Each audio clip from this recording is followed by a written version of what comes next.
Welcome back to the channel. My name is Brad, Supercoach Pro. Today we are doing the round 15 Supercoach team review. Oof, this was nasty. We're recording this on a Monday, which is probably one of the earliest recordings I've been able to do in a while. So, people death riding me. There's only very few of you that absolutely do not love me at all, which is fair. But that means when you're hated, you become successful in some sense of a way. But quite a funny week for me, actually. Trying to be reserved, trying to hold my trades, and it did not work out whatsoever. We've got 6 trades left, but we certainly plummeted. And we just 18.94. Nothing really more to say than that. With the score, we dropped massively too in comparison to the other sides. I got real no excuses here because I could have traded out Gawwwwwn, but I mean, Gawwwwn's going to be hard to bring back in for myself specifically. A lot of people running Jacko, and I saw the big score of Jacko, so I thought no point selling Gawwwwwn now because Jacko's done what he done on a first year, not a first year player, but a debut ruckman. So I didn't expect like a 186 or whatever he scored, but if that didn't kill me, then the captaincy on Bont did the job anyway. So yeah, a lot to think about this week. This week, heading into a rank of 366. Very poor for my team, to be honest. Huge rank side for me. I know huge doesn't look huge as in 287 spots, but from the position we've been in for the last 2 months, that 122 is the lowest I've been, or highest, whatever you want to call it, I suppose, out of that top 100 for the last 2 months. And this time, all the antipods actually really killed us. So yeah, funnily enough, we can't antipod anymore. We're going to have to be a little bit aggressive this week. I'm probably going to use 2 trades, or at least 3. One is a definite. I'm going to bring in Bont because I can't have Bont running around on other people's side. Highly owned. Destroyed me. A hindsight thing, like, I suppose I could have put Bont in this week, but it would have been at the expense of Gawwwwwn and Roberts. I could have turned those 2 into Butters and Bonds, but this week I could do that with TDK instead of Gawwwwwn. So yeah, if TDK is named with Pitto, we're kind of stuffed here. So it would have been interesting. I'll try to do a review as quick as I can because I thought I'd give you a bit of a special Monday night.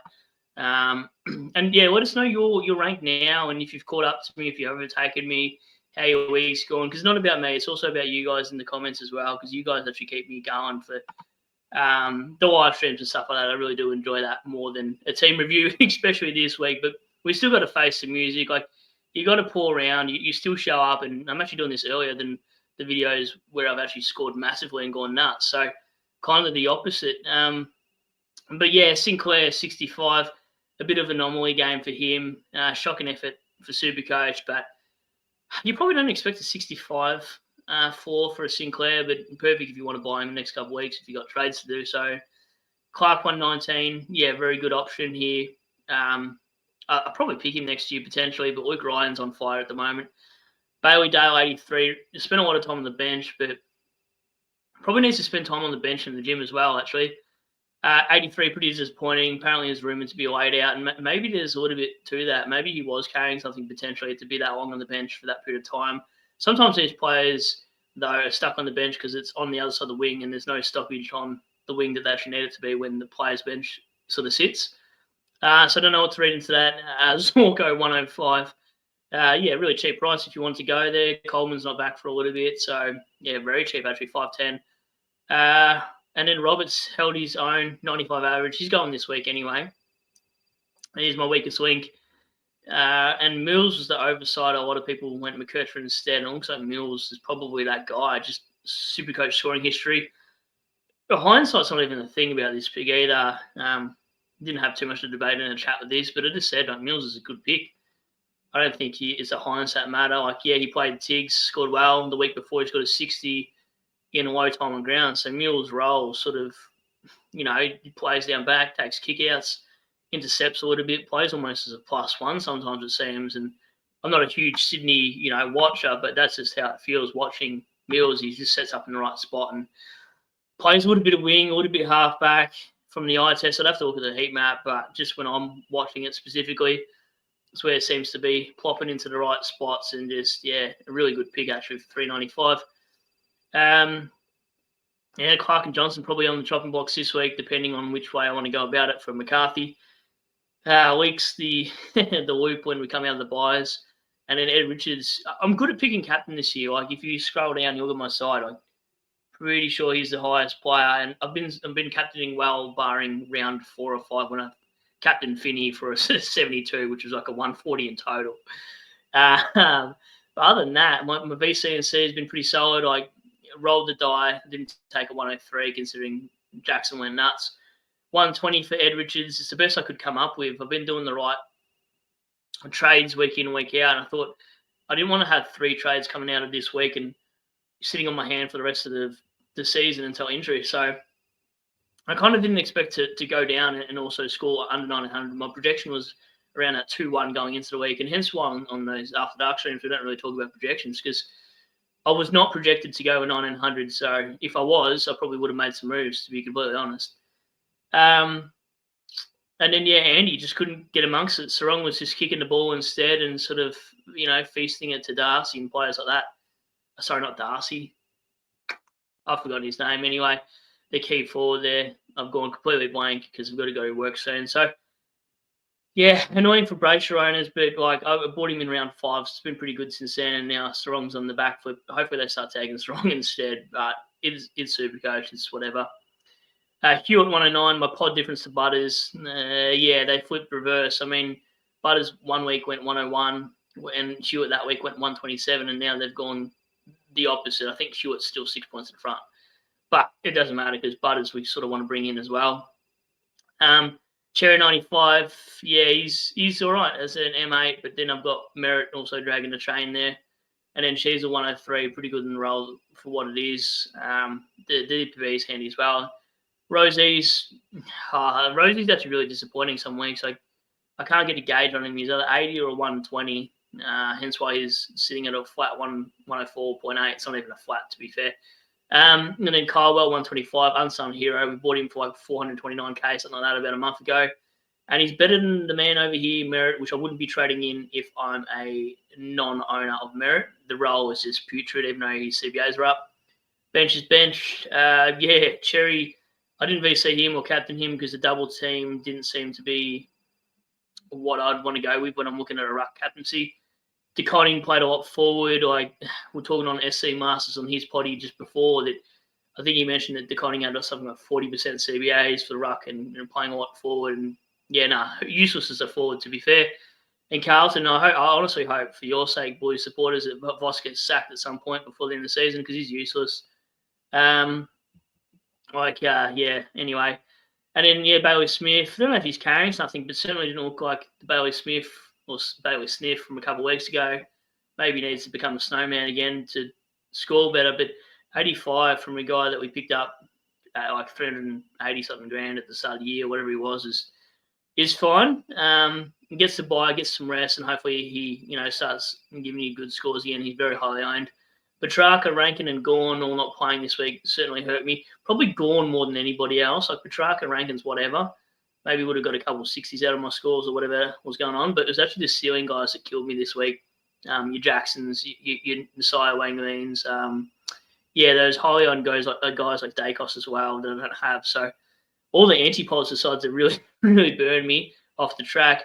Cal Daniel 90 was fine. Chikota tagging him was weird. Warner 93 probably looked a little bit better than 93. It was really hard to gauge Warner, but now that they've got their players back, like Goulden and Papley and players like that, he might be a better pick now. Less forward time, hopefully, with Papley there. Bolton 65. Certainly CBAs feel like they've regressed. And then, bench is dead, like most people's, generally in the forward line anyway. So, this week we're going to have to make some moves and do something, or else we're going to be caught behind the 8 ball, and as Baz would know. But look, honestly, I think if DeConning's named, even if he's named without Pito, it's still tempting to get rid of him because it's DeConning and Carlton suck at the moment, unfortunately. But I actually do like watching the Blues, but not when they're against the Tigs. But at the moment, if DeConning's named with Pito again, which I'm afraid he might be just because it's Voss and any other coach, they wouldn't do that. But what I'm thinking at this stage is to make a huge clutch move here. And we don't need Roberts. Roller's dead. He played a lot wing. So we might just attack the two big dogs and call it a day. I know it's probably not the smartest move, but 3 injury trades, a little bit of depth on the bench for Johnson and McCarthy. No forward cover whatsoever. But yeah, we could sell the farm. I'll show you how selling the farm looks. I mean, Roberts isn't really selling the farm. Roberts is whatever. DeConning we bought in thinking he'd be solo ruck. Again, I didn't really expect DeConning to come in. Pitnat to come in. It was just due to Mackay missing a month and whatever else. They decided not to bring back Young. So that's how the side would work effectively. There is a couple other things they can do. Like, let's say DeConning gets the solo ruck back, then it might be a bit trickier to navigate and justify warranting out DeConning in general. But I suppose the backup to that plan would be a bit different. I think it'd almost just be 2 or 3 trades, but just see what it looks like.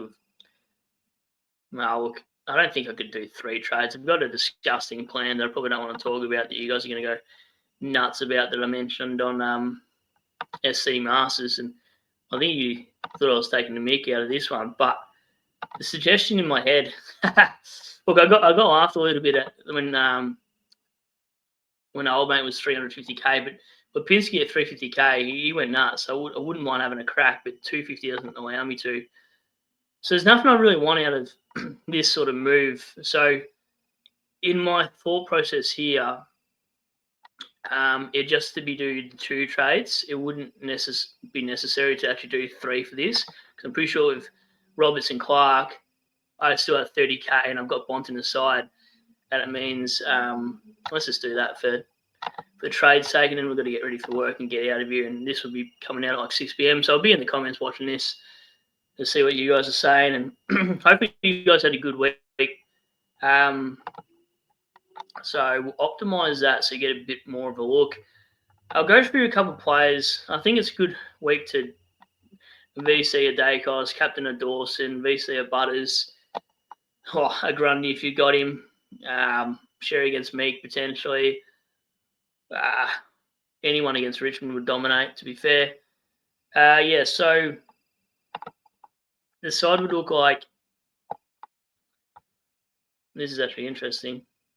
I'd probably loop Mills and McCarthy. I don't think Mills even needs it to justify and to actually be a loop now. Like, I think he's proven to myself anyway that he is the big dog barking.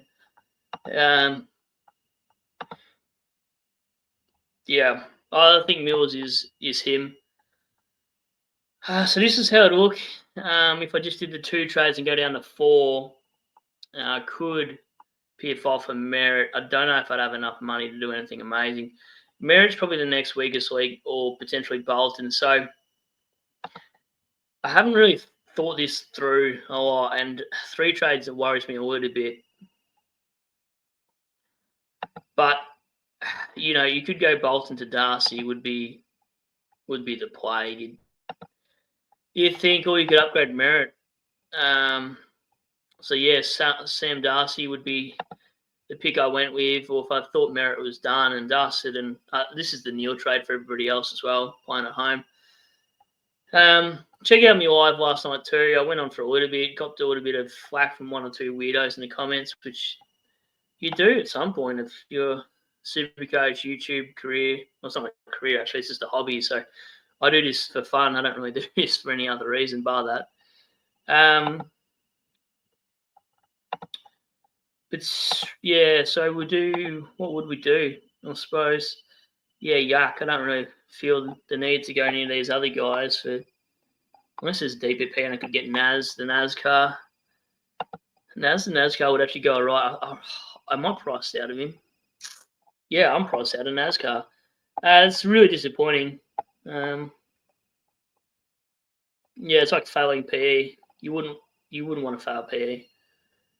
Oh, yeah, no, there's really nothing to do with Merritt. Probably rather Bolton to Darcy than Merritt to somebody else at this point. We're getting Bont in regardless this week. Like, I am not having my team name and the Bont identity and not having an identity with no bonds in there. Like, I may as well just call the identity of who? Richards. But yeah, he went nuts. Now, I don't point watch too often at all. Very rarely do I. But I wanted to just track the scores between Richards and Bont for this game specifically. It's the first time I've really had a look at these scores. I reckon at one stage when I was watching the footy, I saw points go up for Bont being on the bench. So I want a guy that can get points for breathing, farting, and all the other. So Bont's got to come in this side, and Roberts has got to go, and one of the rookies got to go for McCarthy. So maybe 4 trades left. Sides, okay for cover in terms of McCarthy would be that guy that will swing to the midfield or defence to cover.